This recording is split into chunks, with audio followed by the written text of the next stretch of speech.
Here we are, guys, the fights to make after the beautiful UFC 322 event. And I'm not going to lie, this one is going to be fun, but this one is kind of difficult because, particularly in the 170-pound division, the welterweight division is so chaotic and not in a bad way whatsoever. It's so very chaotic in a good way because it's loaded with talent, multiple different claims to the title. You also got Islam, who just came up from lightweight and became the welterweight champion. And you've got another lightweight contender, Barkin, trying to fight for the welterweight title as well. But without further ado, let's go ahead and get into it, man. Starting with the newly crowned welterweight champion, Islam Makhachev, double champ, two-division champion, whatever you want to call him. I need y'all to stay with me, okay? Because I don't think that this fight should necessarily be next. However, I wanted to include this because the UFC cannot fumble this fight. They cannot fumble this super fight. Islam versus Ilya, absolute legend versus legend, pound for pound one versus pound for pound two. They haven't updated the pound for pound list at the recording of this video. I'm hoping Islam moves up back into his spot at one and Ilya moves down to two. The UFC can't fumble this fight, bro. They cannot fumble this fight. This is about as big of a legacy fight as you can get.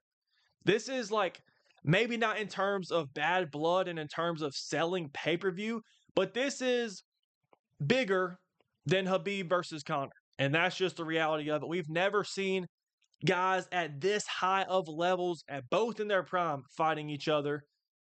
I mean, the next best thing is maybe DC versus Jones, which is great, by the way, but Islam versus Ilya is even better, man. But I will say, I don't think this fight should be next because Islam just took no damage. He looks phenomenal at 170. I don't want to see him sit out until July because these two are both talking about fighting each other at the White House. And I don't want to see Islam sit out until July. He took no damage. The welterweight division's so insanely stacked. And Ilia Topuria, his last fight was last July, or this July. So do we want him sitting out for a year? No, we do not. We know Arman Tsarukyan is going to be fighting Dan Hooker this weekend. I think Arman Tsarukyan does win that fight. Ilya doesn't have a true number one contender, but I think Tsarukyan's going to win. I think the UFC is going to try to force Arman Tsarukyan to turn around and fight Ilya in like January or February. They obviously don't like Arman Tsarukyan. I could so see them, Arman Tsarukyan beating Dan Hooker and then basically forcing him to turn around 2 months later or so and fight Ilia Topuria. And if you say no, Arman, you're not getting another title shot. So I can see the UFC screwing him over. But let's go ahead and get to the actual fight that I think should be next for Islam. And look, guys, when I change the slide, okay, I don't want you to freak out. I want you to hear me out. Don't click off the video, okay? I understand some of y'all will be upset, but here we go. Guys, I need y'all to hear me out, okay? Islam Makhachev, the welterweight champion, in a division that is so very stacked, we don't want him sitting out. He's obviously not going back down to 55. But here's the thing. Also on the card of Tsarukyan versus Hooker, we have Ian Gary versus Belal Muhammad. Very interesting, right? I think Ian Gary's going to win that fight. Obviously, this is me implying that Ian Gary does beat Belal Muhammad. It's a tough test for him. But if Ian Gary does beat Belal Muhammad, I can just about promise you he's going to jump anybody else that's in title conversations in the welterweight division. Islam made it clear that if he had to choose, he would pick Kamaru Usman. And I do think, guys, look, we'll talk about Michael Morales, Carlos Prates, all of them later. But I do think that if the UFC makes a decision, let's just say that Ian Gary does not beat Belal Muhammad, okay? Obviously, he won't be next for the belt. But I have a weird feeling that they're not going to give it to Michael Morales right now either. I feel like if Ian Gary were to lose, we would be getting Islam versus Kamaru Usman, guys. I don't know if I'm the only one getting those vibes, but I do feel like the UFC, I don't know, because here's the thing, because Islam is an all-time great. He's established himself as one of the GOATs. If you don't think he's the GOAT already, I kind of low-key think he might be the GOAT already. So he's kind of in that territory where we don't want to give him random contenders. I'm not saying Morales is some random contender because he's young, he's hungry, he's very, very good. But you might be thinking, oh, well, why Ian Gary? The UFC glazes Ian Gary, bro. And hear me out. Can you not just see the UFC trying to promote Dagestan, Russia versus Ireland Part 2? I understand, before y'all freak out, I understand this is nowhere near the amount of hype or skill as a Conor McGregor versus Khabib, But the UFC might just try to throw that out there and, force it to us like it's the same thing. It's not the same thing, obviously. Maybe they could try to get, maybe we could get Conor McGregor in the corner of Ian Gary. That might be a long shot, but bro, that would be cinema. That would be absolute cinema. This would turn it into an entertainment business over sport. But hey, I can get behind it. I know it would have a bunch of theatrics behind it. Islam versus Ian Gary, especially if Ian Gary does go beat Bilal Muhammad, I'm okay with that matchup. I really am. I understand it's not a super fight. But Ian Gary, let's look at his resume, right? He's coming off a win. His last win was against Carlos Prates, a win that has aged very, very well. And I get that he's only on a one-fight win streak, but Shavkat Rakhmonov's out of the picture right now. I don't know when he's going to return. He better not return to a title fight, bro. He's got to get one more. But if you look at Ian Gary's resume, his last couple wins, he has some wins that have actually aged very, very beautifully. He's got Carlos Prates. Obviously, he lost to Shavkat on short notice, by the way. And it was competitive. It wasn't close, but it was competitive, if that makes sense. He beat Michael Venom Page. Nobody else seems to be able to do that. He beat Jeff Neal, always a good win. And he beat Daniel Rodriguez, who I know is Daniel Rodriguez. He's on like a 5-fight win streak since then. Ian Gary's a real good fighter, man. It's time for MMA fans to accept that, obviously. Does he beat Islam? No. I would be very, very surprised if he beats Islam. I think JDM's a tougher fight than Ian Gary is, but it's a fight that I feel like could happen. The UFC feels like they have a superstar in Ian Gary. I don't feel the same. He's a star. He's not a superstar. But I mean, they're going to push Ireland versus Russia. I think the fight works. It's not a fight that I'm, kicking my feet, super excited, losing sleep over, but it's serviceable, man. It is serviceable. Again, I think it's either going to be I think it's either going to be Ian Gary or Kamaru Usman. I think the UFC is going to be kind of strategic on what they do with Islam. I think Islam versus Usman makes sense because not because Usman deserves it, but because Islam and Kamaru Usman are both all-time greats. It's a legacy fight. It's a big name to add to either of them's resume. But this is what I think will probably be next for Islam. Let's go ahead and move on, man. Enough on that one. I know at the time of the recording, JDM's picture still has him with the title. I understand he lost that, right? I think JDM versus Sean Brady makes sense. I think JDM's going to take some time away, not because he took a lot of damage, but he got humiliated. He's got to work on the grappling, and Sean Brady's going to take some time off too. This was sort of a timeline matchmaking right here. JDM's going to take time off, I believe. Maybe he wants to be active. I don't think he should be. I think he should really develop and focus on that grappling, the takedown defense in general.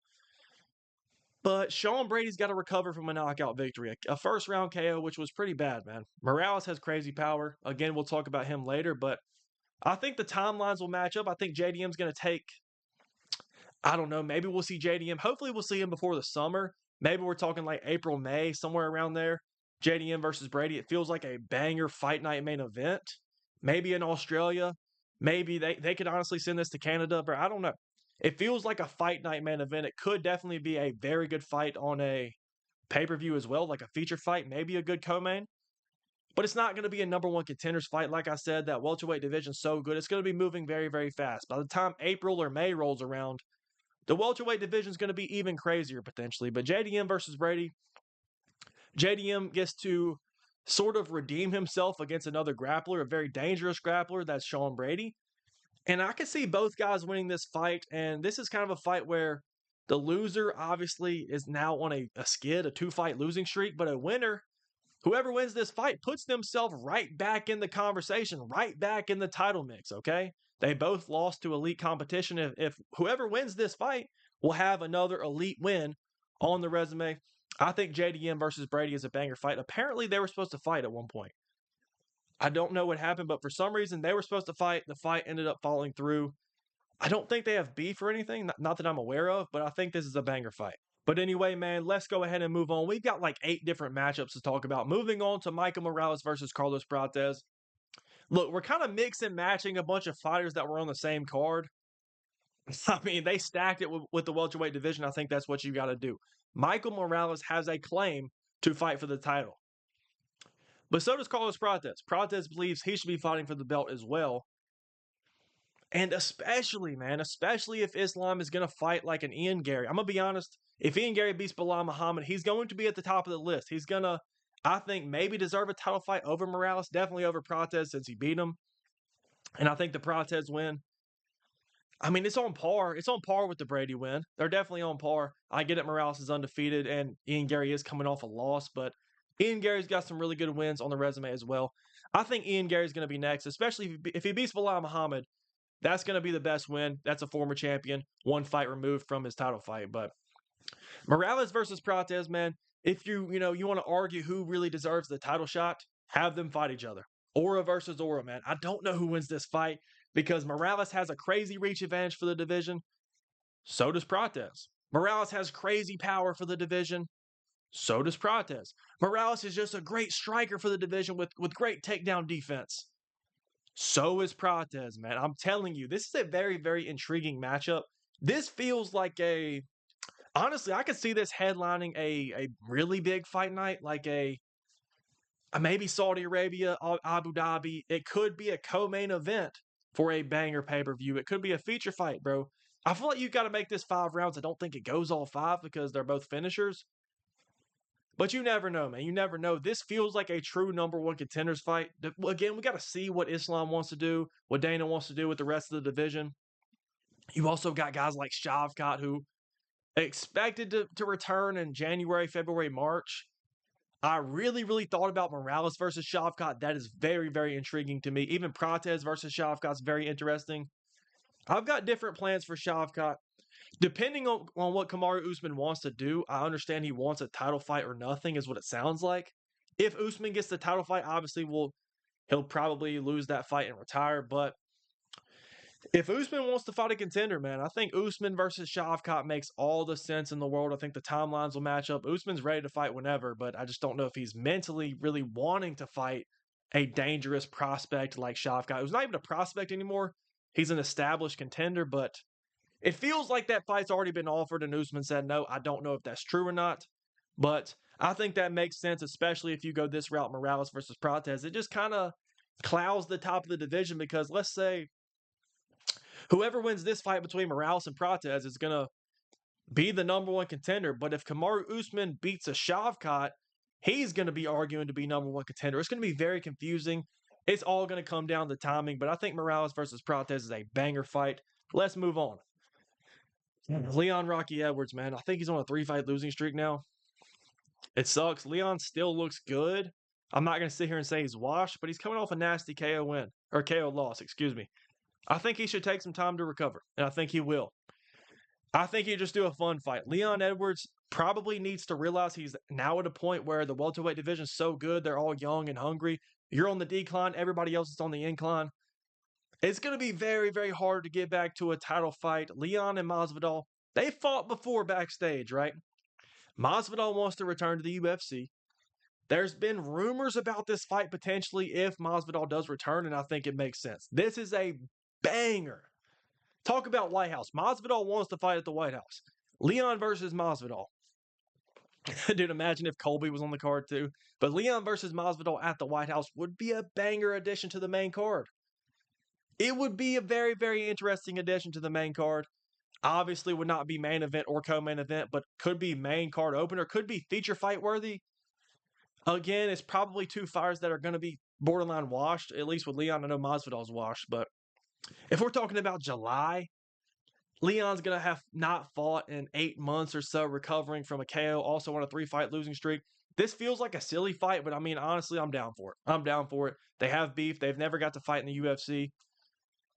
I think it makes sense if Leon wants to return, if Masvidal wants to return, I don't see him fighting a true contender.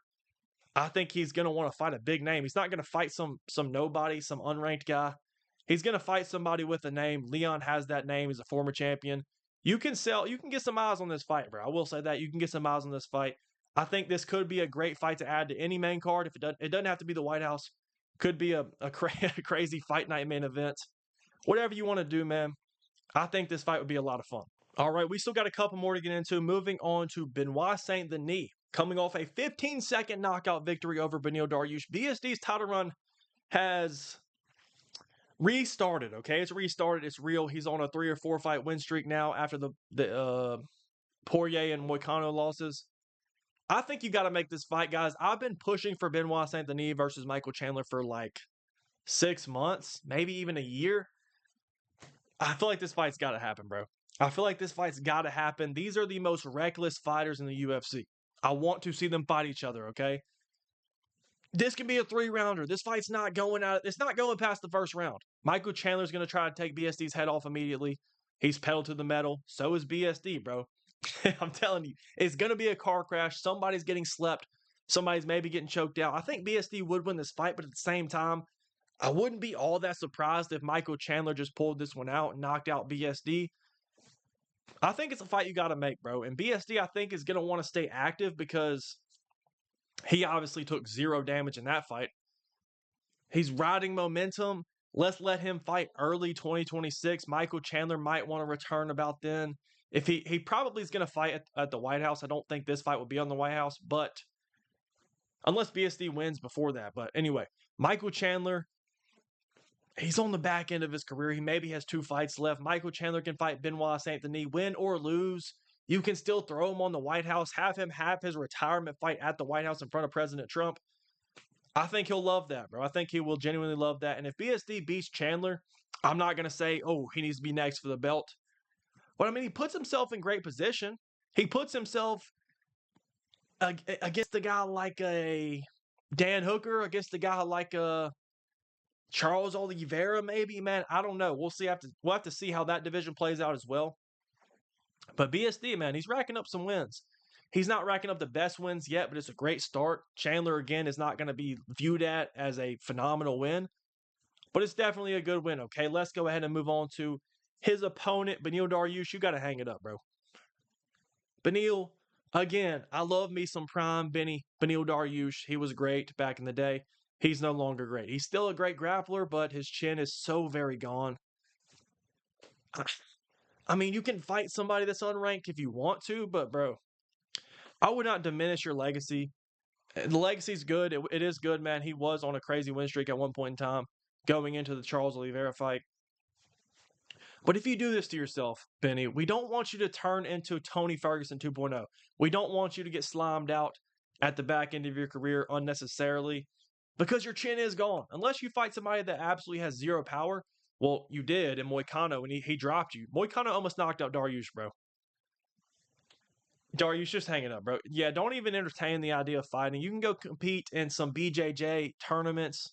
Yeah, he needs to join UFC BJJ. That's a good route, okay? That's a good route. Don't take no more punches, bro. We need to preserve that brand of yours, okay, Benny? I love me some Benny, guys. Not hating on the guy, but his chin's gone. He's washed. Moving on. Bo Nickel, man. I think it's time, bro. Bo Nickel versus Shara Bullet Magomedov. This fight has been rumored before. I think even Bo Nickel, one of them called each other out. I can't remember which one it was. I think Bo Nickel called for Shara. But this is a very good test because Shara seems to be a great striker with some question marks in the grappling department. And Bo Nickel's like the opposite of that. Bo Nickel obviously is an elite grappler. It's a very intriguing matchup, man. I could see a world where Shara sparks him out, but Bo Nickel probably wrestles his way to a decision victory. But it is a very intriguing fight. This feels like a prime co-main event for a UFC Abu Dhabi card. Tell me I'm lying. A fight night. I'm talking about a fight night. Bo Nickel versus Shara. This feels like a perfect co-main event. Because they're stars that are not superstars, but they're decent stars, right? They're decent stars. It's a great fight night co-main. But Bo Nickel versus Shara, this is what I want to see. I don't think Bo Nickel's ready for another guy like an RDR. I don't think he's ready for a guy in the top 10 yet. But if he beats Shara, I'll say he can transition into a top 15 guy once again. But Bo Nickel versus Shara is what I want to see. And that is going to be our last matchup today. I thought we had one more. That's going to be our last matchup, guys. Go ahead and drop a like on the video if you enjoyed. Let me know in the comments what you agree with, what you disagree with. Let me know what you think should be next for Islam or whoever else was on the card, man. But like I said, man, I appreciate y'all for tuning in. We out.